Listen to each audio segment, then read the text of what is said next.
अस्सलाम वालेकुम दोस्तों, मैं हूं सईद उमर फारूक अपने चैनल उमर स्पीक्स की एक और एपिसोड के साथ आपकी खिदमत में हाजिर हूं। दोस्तों, आजकल हम अपनी रूटीन लाइफ में देखते हैं कि हम लोग एक दूसरे के साथ बहुत बदजन नज़र आते हैं। अपनी लाइफ से भी बदजन हैं, अपने फैमिली मेम्बर से भी अक्सर लोग बदजन होते हैं, अपनी लाइफ पार्टनर से भी अक्सर लोग बदजन होते हैं, अपनी जॉब से भी अक्सर लोग बदजन होते हैं, अपने रिलेटिव से भी अक्सर लोग बदजन होते हैं। तो ये जो बदजनी का जो आंसर है कि लोग दूसरे लोगों से नाखुश नज़र आना और फिर दूसरे लोगों की बुराइयां करते चले जाना, ये एलिमेंट इतना बढ़ता जा रहा है हमारे माशरे में, हमारी सोसाइटी में, कि इसके ऊपर काम करना और इसके बारे में लोगों को गाइड करना आई थिंक बहुत ज़रूरी है। तो आज की इस एपिसोड में एक इंटरनेशनल राइटर हैं स्टीफन आर कोवे, उनकी एक बुक है जिसमें उन्होंने 7 कैरेक्टरिस्टिक्स बताई हैं पुरअसर लोगों की। वो एक बहुत ज़बरदस्त बुक है, अगर आप लोग चाहें तो उस बुक को भी ज़रूर पढ़िएगा। इंटरनेट से ईज़िली मिल भी जाएगी, आप उनके आर्टिकल्स भी डाउनलोड करके रीड आउट कर सकते हैं। तो उन्होंने अपनी लाइफ में अपनी लाइफ का एक बहुत इंपॉर्टेंट वाक़या अपनी इस बुक में शेयर किया है। तो ये वाक़या मैं आप लोगों के साथ शेयर करूँगा। ये मैंने प्रिंट आउट उसका लिया हुआ है। बट वीडियो स्टार्ट करने से पहले अगर आप लोगों ने मेरे चैनल को अभी तक सब्सक्राइब नहीं किया तो मेरे चैनल को सब्सक्राइब कर लें और बेल आइकन के बटन को प्रेस करें, बिकॉज आई एम श्योर कि मेरा ये चैनल आप लोगों की लाइफ में ज़रूर वैल्यू ऐड करेगा। तो जनाब, बात कर लेते हैं स्टीफन आर कोवे की, कि वो अपनी बुक में लिखते हैं कि मैंने एक बहुत ही ज़बरदस्त कंपनी में बहुत अरसे जॉब की। तो उस कंपनी की रूटीन क्या थी कि वो एक अच्छी कंपनी थी, अच्छी सैलरी देती थी, एम्प्लॉयज़ जो हैं वो सैलरी से काफ़ी यानी कि खुश भी थे। बट एक प्रॉब्लम था उस कंपनी में। जो उस कंपनी के जो ओनर थे, जो उस कंपनी के जो मालिक थे, वो एक बहुत कॉम्पिटेंट इंसान थे। वो एक अच्छे मैनेजर इस हवाले से थे कि वो अपनी कंपनी को बहुत ज़बरदस्त मैनेज कर रहे थे और उनकी जो कंपनी है वो बहुत अच्छा बिज़नेस लेके चल रही थी, बड़ा फ्लरिश कर रहा था बिज़नेस। बट उनकी जो एक बैड हैबिट थी, जो एक बुरी आदत थी, वो ये कि वो अपने तमाम एम्प्लॉयज़ को और तमाम ऑफिसर्स को बहुत बुरी तरह ट्रीट करते थे और उनको हर वक्त डांट डपट करते रहना। उनसे एक वो बात बहुत मशहूर है ना पाकिस्तान के बारे में भी, do more do more do more, तो वो उनको हर वक्त यही कहते रहते थे, डू मोर। तो ये उनकी एक बुरी आदत थी और वो एक ज़िल्लत आमेज़ उनका रवैया था एम्प्लॉयज़ के साथ। बट एम्प्लॉयज़ जो थे वो सैलरी की वजह से उस कंपनी को छोड़ना तो नहीं चाहते थे, बट अपने जो बॉस थे उनसे बहुत ज़्यादा नाखुश थे। तो ये जब बात बहुत ज़्यादा बढ़ती आगे चली गई, तो जो एम्प्लॉयज़ थे उनमें से अक्सर ऑफिसर्स जो हैं वो फिर बातें एक दूसरे से करना स्टार्ट हो गए और जो फिर बातें जो हैं वो बाकी लोगों में भी फैलना शुरू हो गई। लोग बरामदों में बैठकर और ऑफिस टाइमिंग के बाद या ब्रेक टाइमिंग में अपने बॉस की जो है वो बुराइयां करते थे। उनसे बहुत बदजन होना स्टार्ट हो गया कि ये बहुत बुरा बंदा है, ठीक है हमें अच्छी जॉब दे रहा है, हमें अच्छी सैलरी दे रहा है, बट हमारी रिस्पेक्ट कोई नहीं है। तो वो सब उनको बुरा भला कहना स्टार्ट हो गए। बट कभी भी उन्होंने अपनी तरफ नहीं देखा कि जनाब हम भी तो कोई ना कोई प्रॉब्लम क्रिएट कर रहे हैं ना, हम भी तो कोई ना कोई गलती कर रहे हैं, तभी तो बॉस हमें इस तरह की बात कर रहे हैं। बट उनमें से एक दाना शख्स मौजूद था जो एक बहुत ही प्रोएक्टिव इंसान था।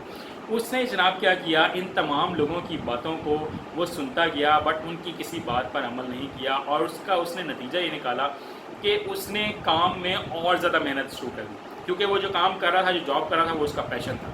तो उसने अपने पैशन में और ज़्यादा मेहनत शुरू कर दी और फिर उसकी जो एक्टिविटीज़ थी, जो उसकी प्रोडक्शन का जो रिज़ल्ट था, वो अपने बाकी तमाम ऑफिसर से और अपने साथ जो कॉलीग्स थे उनसे जो रिज़ल्ट थे वो बहुत बेहतर थे।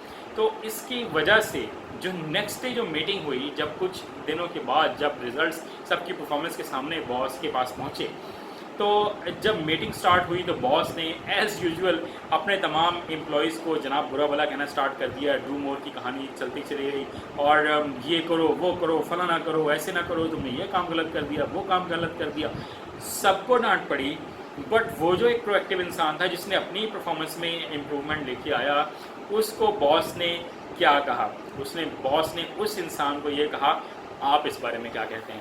जब ये बात लोगों ने सुनी कि जनाब हम इतने सारे लोग जो हैं बेइज्जती करवा रहे हैं, मुसलसल ये सुन रहे हैं डू मोर और ये करो, वो ना करो, फला करो, ऐसे करो, उससे जाके मिलो, वहाँ से बिज़नेस लेके आओ, और यही जो हमारा कॉलीग है जो इतना सीनियर भी नहीं है, बट इससे हमारे बॉस ये पूछ रहे हैं मीटिंग में कि आप इस बारे में क्या कहते हैं। तो ये फ़र्क होता है एक रिएक्टिव इंसान में और एक प्रोएक्टिव इंसान में। वो एक प्रोएक्टिव इंसान था। तो स्टीफन आर कोवे ने अपनी बुक में जनाब एक प्रोएक्टिव ऐसी क्वालिटी बताई है कि जो कामयाब इंसानों में ज़रूर होती है। तो कोई भी कामयाब इंसान उस वक्त अपनी लाइफ में कामयाब नहीं होता जब तक वो प्रोएक्टिव ना हो। मीन्स के दूर की बात को पहले पहचान लो, ये सोचो कि आने वाला वक्त हमें क्या दिखा रहा है।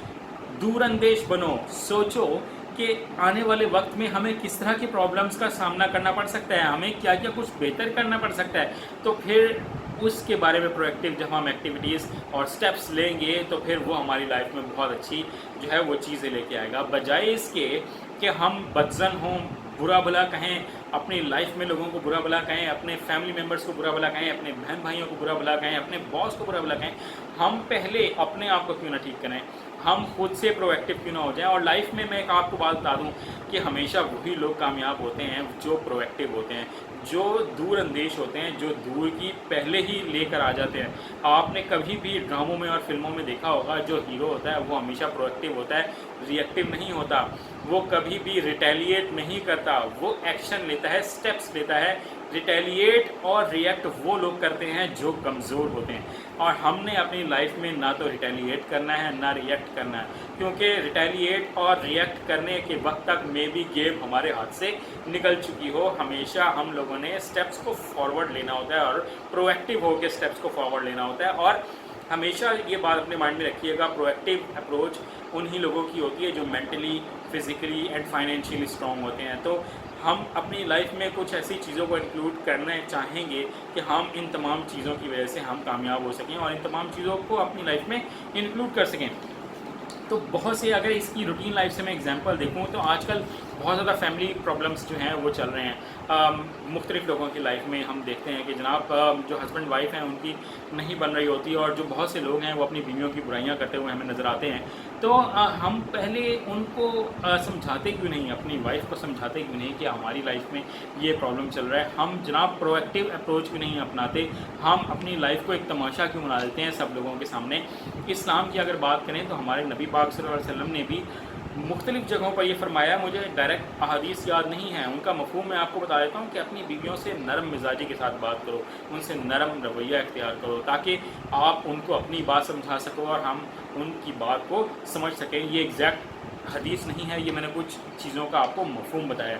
तो इंसान अगर सारी लाइफ में यही कहता रहेगा कि अंधेरा है, अंधेरा है, अंधेरा है, तो क्या अंधेरा अंधेरा कहने से क्या उजाला हो जाता है? क्या रोशनी ज़िंदगी में आ जाती है? ज़िंदगी में रोशनी तो सिर्फ उसी वक्त आती है कि जब हम रोशनी लाने की कोशिश करते हैं। अगर कमरे में अंधेरा हो और हम सिर्फ ये कहते रहें अंधेरा है, बहुत अंधेरा है, और अगर हम बटन ऑन ना करें तो कभी भी वो अंधेरा दूर नहीं होगा।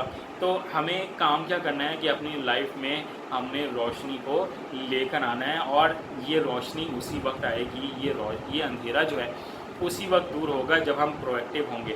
और प्रोएक्टिव होने के लिए हमें बहुत बचपन से स्टार्ट करना पड़ता है, ट्रेनिंग करनी पड़ती है बच्चों की।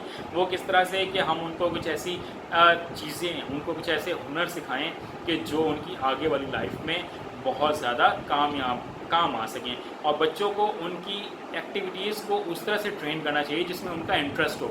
और इंटरेस्ट बच्चों का उसी वक्त डेवलप होता है जब हम उन्हें कुछ स्पेशल एक्टिविटीज़ में इन्वॉल्व करते हैं। जब हम उन्हें डिफरेंट एक्टिविटीज़ में इन्वॉल्व करते हैं तो फिर हमें पता लगता चला जाता है कि ये बच्चा जो है आगे जाकर किस तरफ जा सकता है। मीन्स कि अगर हम उनको कुछ ऐसे कामों में डाल देंगे, सिर्फ़ और सिर्फ उनको बाहर घूमने फिरने में लगा देंगे, तो वो फिर सयाह ही बन सकते हैं, घूमने फिरने वाला इंसान ही बन सकता है, वो कोई एक आम इंसान नहीं बनेगा। अगर हम उनको इजाज़त देंगे, अगर वो एक स्पोर्ट्समैन बन सकता है, तो हमें प्रोएक्टिव होकर सोचना है कि यार इसमें अगर क्रिकेट खेलने की एबिलिटी है या कोई गेम खेलने की एबिलिटी है, ये एक अच्छा बैट्समैन बन सकता है, एक अच्छा बॉलर बन सकता है, तो हमें उसे वो काम करते रहना चाहिए। और ये प्रोएक्टिव अप्रोच है।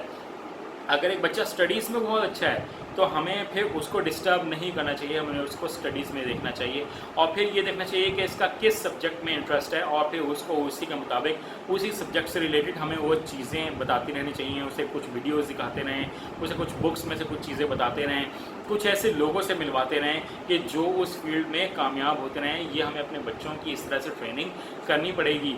हम लोग बच्चों को हालात के मुताबिक छोड़ देते हैं कि ये बड़े होंगे, खुद ही मैट्रिक हो जाएगा, मैट्रिक के बाद सोचेंगे अब एफएससी क्या करनी है, एफएससी के बाद सोचेंगे। ये बहुत इंपॉर्टेंट पॉइंट है। तो आप BS करना है या BSc करनी है, फिर उसके बाद हम ये सोचेंगे कि आपसे मास्टर किस में करवाना है। ये जनाब रिटेलिएशन है, ये रिएक्टिव अप्रोच है, ये प्रोएक्टिव अप्रोच नहीं है। तो अपने बच्चों की प्रोएक्टिव ट्रेनिंग करें ताकि वो प्रोएक्टिव तरीके से आगे भी लाइफ में सोच सकें। आई होप कि आप लोगों को मेरी बातें जो हैं वो समझ में भी आ गई होंगी और आप अपनी लाइफ में उनको इंक्लूड भी ज़रूर करेंगे। वीडियो अगर अच्छी लगी हो तो इसको लाइक कीजिएगा, शेयर कीजिएगा, कमेंट सेक्शन में मुझे ज़रूर बताइएगा कि आप मज़ीद मुझसे किस तरह की वीडियोस जो हैं वो देखना चाहते हैं। अपने घर वालों का बहुत ज़्यादा ख्याल रखिएगा। चैनल पर अगर नए हैं तो चैनल को सब्सक्राइब कर लीजिएगा और बेल आइकन को बटन को प्रेस कीजिएगा। अल्लाह हाफ़िज़।